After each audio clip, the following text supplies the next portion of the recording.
तिरंगा देश की शान है, हर भारतीय का स्वाभिमान है। यही है गंगा, यही है हिमालय, यही हिंद का ज्ञान है। 3 रंगों में रंगा हुआ ये अपना हिंदुस्तान है।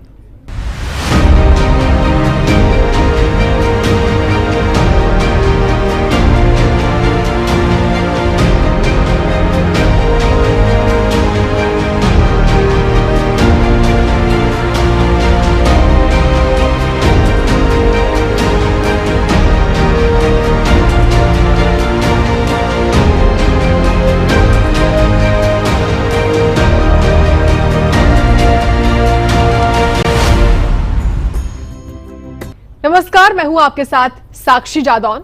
लाल किले की प्राचीर के ठीक सामने अगर खड़े हो जाइए तो लाल किले की खुशबू, उसकी महक रगों में दौड़ने लगती है। वजह भी यही है कि बीते 7 दशकों से बार बार हर प्रधानमंत्री ने इसी लाल किले की प्राचीर से पूरी दुनिया को यही संदेश भी दिया है कि भारत दुनिया का सबसे बड़ा लोकतांत्रिक देश सिर्फ जनसंख्या के हिसाब से नहीं है, बल्कि सभ्यता, संस्कृति और कहीं ना कहीं विश्व विकास के लिए भी महत्वपूर्ण है। आज आपको इसी लाल किले का इतिहास बताएंगे, जिसने आजादी की हर सांस को जिया है। साथ ही लाल कोट से लाल किला बनने की पूरी कहानी भी आपको बताएंगे। किसी ने कहा है कि इस ब्रह्मांड में इतना मजबूत किला और कोई नहीं हो सकता। शायद आकाश तले ऐसा कोई किला है ही नहीं जो नभ में सूर्य और चंद्रमा की तरह जगमगाता हो। इसकी संरचनाएं कल्पना से परे हैं। इसका हर कोना जगमगाहट से भरपूर है और हर दिशा में उत्तम बगीचे हैं। ये स्वर्ग का ही एक रूप है।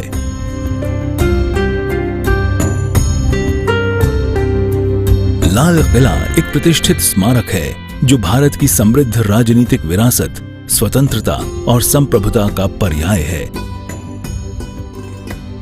ये शानदार किला दिल्ली के केंद्र में यमुना नदी के तट पर मौजूद है, जो कि तीनों तरफ से यमुना नदी से घिरा हुआ है, जिसके अद्भुत सौंदर्य और आकर्षण देखते ही बनता है। इतिहासकार बताते हैं कि लाल किले का पहले नाम लाल कोट था। दिल्ली का लाल कोट क्षेत्र हिंदू राजा पृथ्वीराज चौहान की 12वीं सदी के अंतिम दौर में राजधानी थी। लाल कोट के कारण ही इसे लाल हवेली या लाल कोट का किला कहा जाता था। कहते हैं कि इसकी स्थापना तोमर शासक राजा अनंगपाल ने 1016 ईस्वी में की थी। साक्ष्य बताते हैं कि तोमर वंश ने दक्षिण दिल्ली क्षेत्र में लगभग सूरज कुंड के पास शासन किया, जो 700 ईस्वी से आरंभ हुआ था। तोमर शासन के बाद चौहान राजाओं का शासन चला। पृथ्वीराज चौहान ने 12वीं सदी में शासन ले लिया और किले का नाम किला राय पिथौरा रखा था। राय पिथौरा के अवशेष अभी भी दिल्ली के साकेत, महरौली, किशनगढ़ और वसंत कुंज क्षेत्रों में देखे जा सकते हैं। वहीं कुछ इतिहासकार बताते हैं कि शाहजहां ने जो कारनामा ताजमहल के साथ किया, वही कारनामा लाल कोट के साथ किया। लाल किला पहले लाल कोट कहलाता था।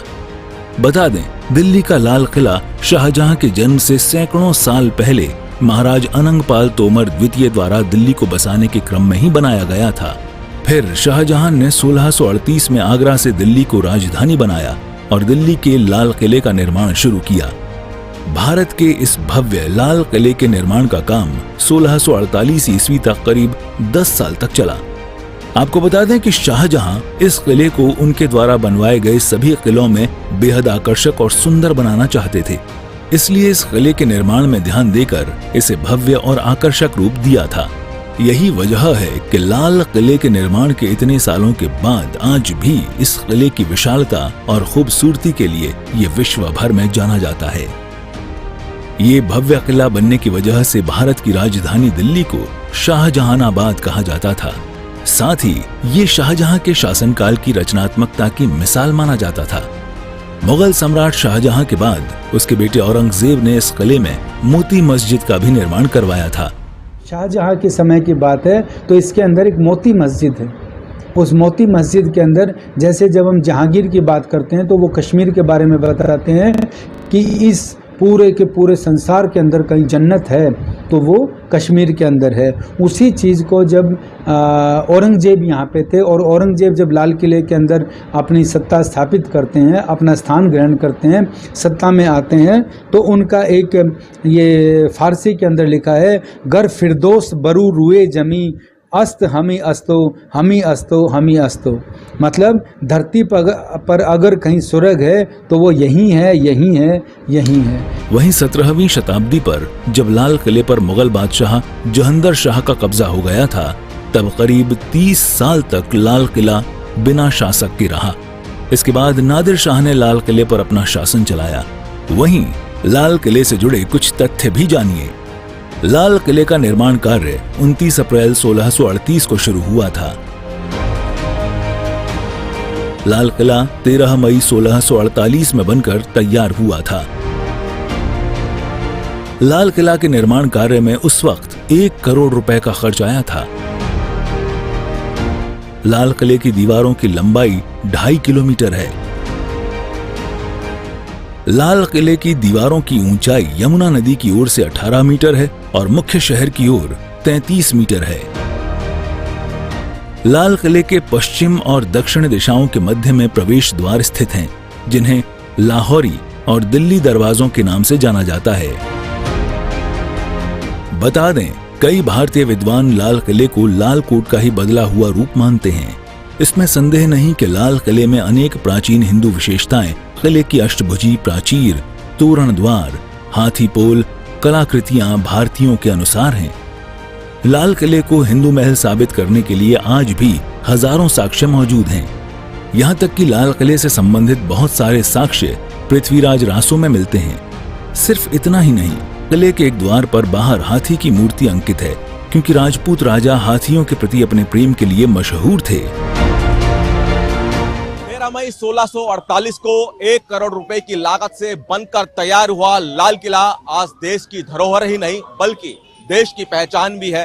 15 अगस्त को हर साल प्रधानमंत्री इसी लाल किले की प्राचीर से देश को संबोधित करते हैं। 15 अगस्त 1947 को देश आजाद होने के बाद देश के प्रथम प्रधानमंत्री पंडित जवाहरलाल नेहरू ने पहली बार इसी लाल किले की प्राचीर से देश को संबोधित किया था और उसके बाद से हर साल 15 अगस्त को देश के जो भी प्रधानमंत्री होते हैं इसी लाल किले की प्राचीर से देश को संबोधित करते हैं।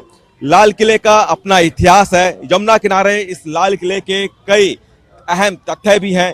अगर हम बात करें यमुना नदी की और जो लाल किले की दीवार है उसकी ऊंचाई 18 मीटर है, तो वहीं मुख्य शहर की तरफ जो दीवार है वो 33 मीटर की है। इसी के साथ साथ लाल किले के पश्चिमी और दक्षिणी दिशाओं के मध्य में प्रवेश द्वार स्थित है, जिन्हें लाहौरी और दिल्ली दरवाजों के नाम से जाना जाता है। लाल किले के अंदर कई संग्रहालय हैं, जिनमें भारतीय युद्ध स्मारक संग्रहालय, सुभाष चंद्र बोस संग्रहालय, याद-ए-जलियां 1857 संग्रहालय और आजादी के दीवाने भारत के स्वतंत्रता संग्राम की कहानियों का वर्णन करते हैं। और इससे जुड़ी तरह तरह की यादगार वस्तुओं को लाल किले के संग्रहालय में रखा गया है। देश आजाद होने के बाद लंबे समय तक लाल किला का एक बहुत बड़ा हिस्सा भारतीय सेना के प्राधिकरण में था, भारतीय सेना के क्षेत्र में था, लेकिन बाद में 2007 में इस हिस्से को सेना की तरफ से छोड़ा गया और अब पूरे लाल किले को जनता के लिए समर्पित है। जनता इस पूरे लाल किले का भ्रमण कर सकती है। हालांकि कुछ हिस्सों पे अभी भी सुरक्षा कारणों से मनाही है जाने की। इसी लाल किले पर जब प्रधानमंत्री हर साल देश को संबोधित करते हैं तो सिर्फ ना देश बल्कि विदेश में बैठे हुए भारतीय भी इस भाषण को बड़े गौर से सुनते हैं। आजादी का दिन 15 अगस्त, जिस दिन प्रधानमंत्री देश के संबोधित करते हैं इस लाल किले की प्राचीर से, वो अपने आप में अहम होता है। कैमरामैन प्रियदर्शन के साथ दिल्ली से सूर्य समाचार के लिए विनय सिंह। लाल किले की जहाँ तक बात है, आज अगर हम विशेष तौर पे देखें तो लाल किला है सर, ये जो मुग़ल बादशाह थे शाहजहाँ, उन्होंने 1638 में बनाना शुरू किया था। 10 साल का टाइम लगा था, तो 1638 से 48 के बीच ये लाल किला बना था। लेकिन इसके लिए आप ये कहें कि केवल शाहजहाँ ने बना दिया था, उनका जगह थी शाहजहाँबाद, एक उन्होंने अपना क्षेत्र बसाया था, उसके अंदर अपना महल बनाया था। तो ये जो लाल किला है ये उनका महल था। और उसके बाद शाहजहाँ के बाद के जो शासक आते रहे, 1857 तक जो अंतिम मुग़ल बादशाह थे बहादुर शाह जफ़र, वहाँ तक इसके अंदर सारे के सारे जो मुग़ल शासक थे, मुग़ल राजा थे, वो यहाँ पे रहते रहे और इन्होंने अपना एक प्रतीक बना लिया, एक अपना महल बना लिया। और उसके बाद अगर जोड़ें तो औरंगजेब के समय में या दूसरे और शासक आए थे, उनके समय में भी इसके अंदर विस्तार होता रहा।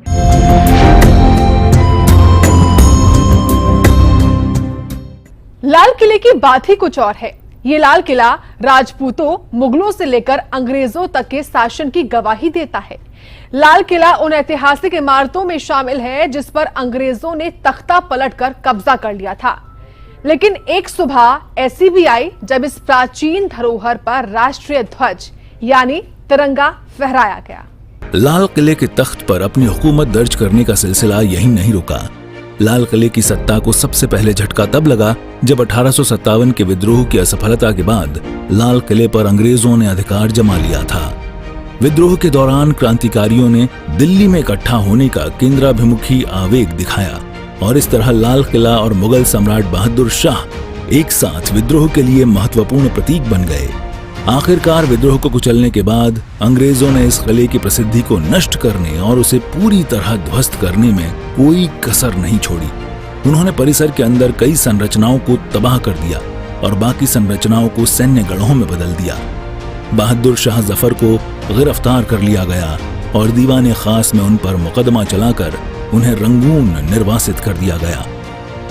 वहीं किले के कुछ कीमती रत्नों और खजाने को ब्रिटिश सैनिकों द्वारा लूट लिया गया था। साथ ही रत्नों और बेशकीमती वस्तुओं को निकालकर बड़ी सावधानी से इंग्लैंड भेज दिया गया। इस तरह के प्रचंड विनाश के बावजूद अंग्रेज हिंदुस्तान के लोगों की कल्पना में किले और दिल्ली शहर के महत्व को कम नहीं कर पाए।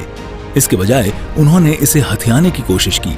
दिसंबर 1911 के राज्याभिषेक दरबार में ब्रिटेन के महाराज जॉर्ज पंचम और महारानी मैरी ने लाल किले की यात्रा की थी।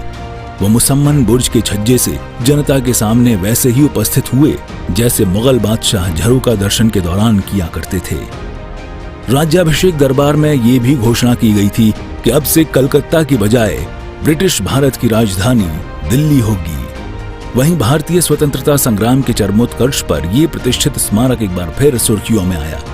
आजाद हिंद फौज या भारतीय राष्ट्रीय सेना को रास बिहारी बोस ने संगठित किया था और 1940 के दशक की शुरुआत में नेताजी सुभाष चंद्र बोस के नेतृत्व में इसे नया जीवन दिया गया।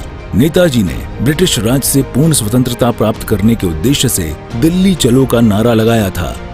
अंग्रेजों के हाथों आजाद हिंद फौज की हार के बाद उसके सैनिकों और अधिकारियों को पकड़ लिया गया और उन पर राजद्रोह का आरोप लगाकर लाल किले में मुकदमा चलाया गया और मुकदमे के चलते राष्ट्रवादी भावनाएं अपने चरम पर पहुंच गईं और लाल किला विरोधी प्रतिरोध के प्रतीक के रूप में फिर से उभरा।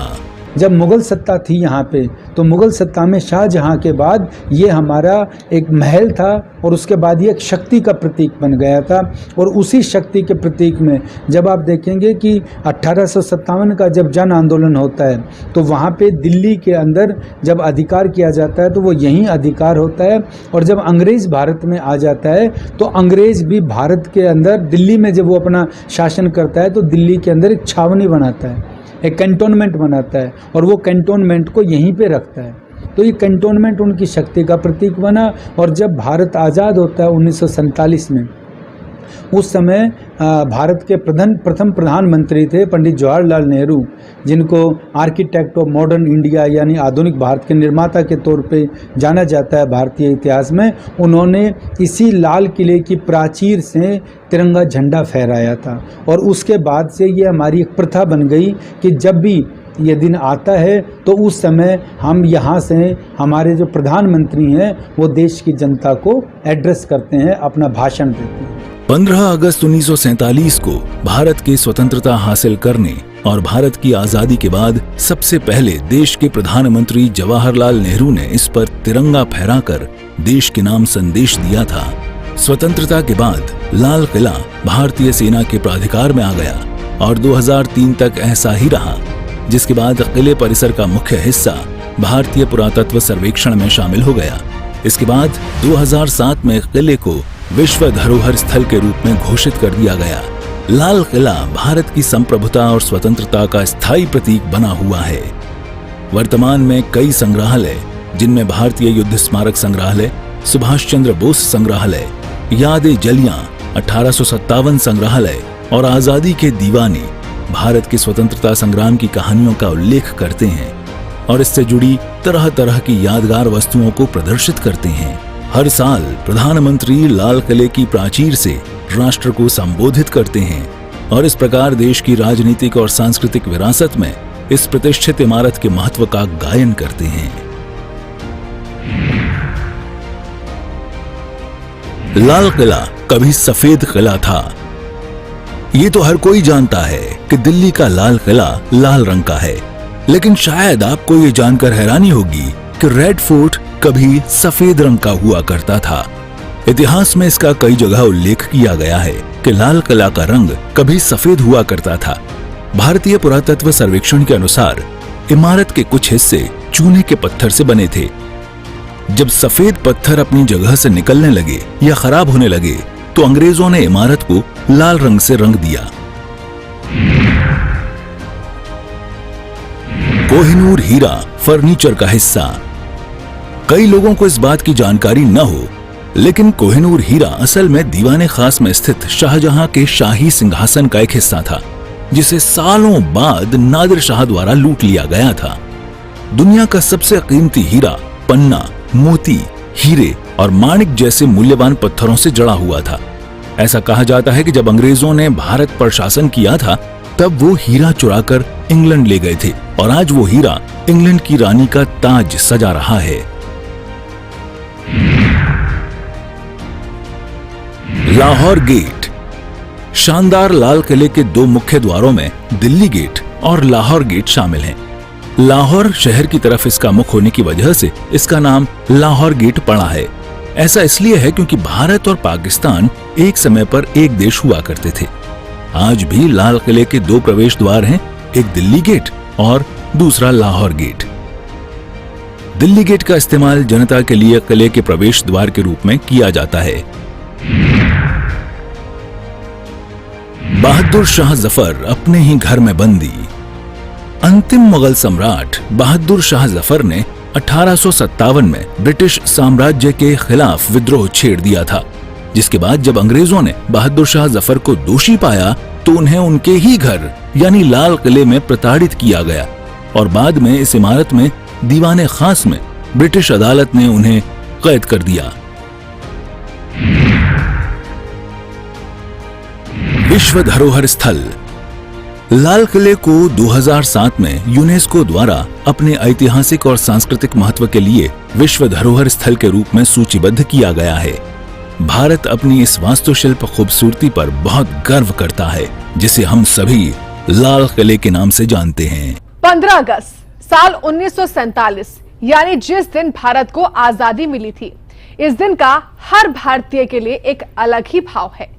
लेकिन इतिहास के सुनहरे पन्नों में दर्ज इस दिन की पहली सुबह कैसे हुई, ये आपको बताएंगे। अंग्रेजों के 200 सालों के शासन का खात्मा और दिल्ली में लाल किले पर भारत के ध्वज को फहराने की वो ऐतिहासिक घटना हर किसी के लिए गर्व का पल रही है। लाल किला सिर्फ लाल पत्थर से बनी कोई इमारत भर नहीं है। इसका बनना इतिहास में एक महत्वपूर्ण घटना थी। वहीं 15 अगस्त 1947 को भारत के पहले प्रधानमंत्री जवाहरलाल नेहरू ने दिल्ली में लाल किले के लाहौरी गेट पर भारतीय राष्ट्रीय ध्वज फहराया था। पंडित जवाहरलाल नेहरू का वो पहला भाषण जो उन्होंने 14-15 अगस्त की आधी रात को राष्ट्रपति भवन से दिया था, वो अभी भी लोगों की यादों में बसा है। पंडित नेहरू ने अपने पहले भाषण में कहा था कि कई सालों पहले देश के भाग्य को बदलने की कोशिश शुरू हुई थी और अब वक्त आ गया है कि देश अपनी प्रतिज्ञा को पूरी करे।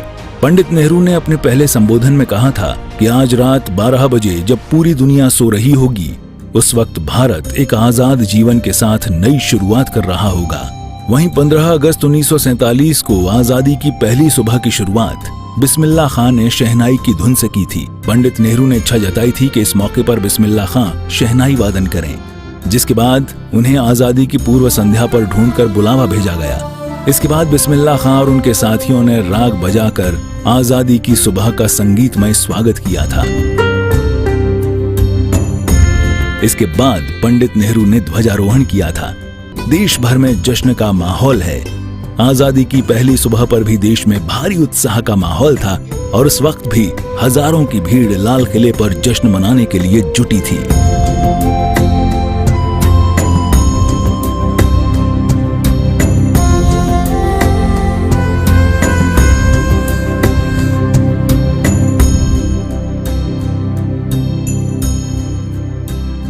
भारत की फिजाओं को सदा याद रहूंगा। आजाद था, आजाद हूं, आजाद रहूंगा। आज की तारीख में ये लाल किला आजादी के गुरूर पर इतराता है। वो दिन खास होता है जब देश का सबसे बड़ा नेता यानी देश का प्रधान लाल किले की प्राचीर से देश का भविष्य गढ़ता है। इसी के साथ हमारी खास पेशकश में इतना ही। जय हिंद।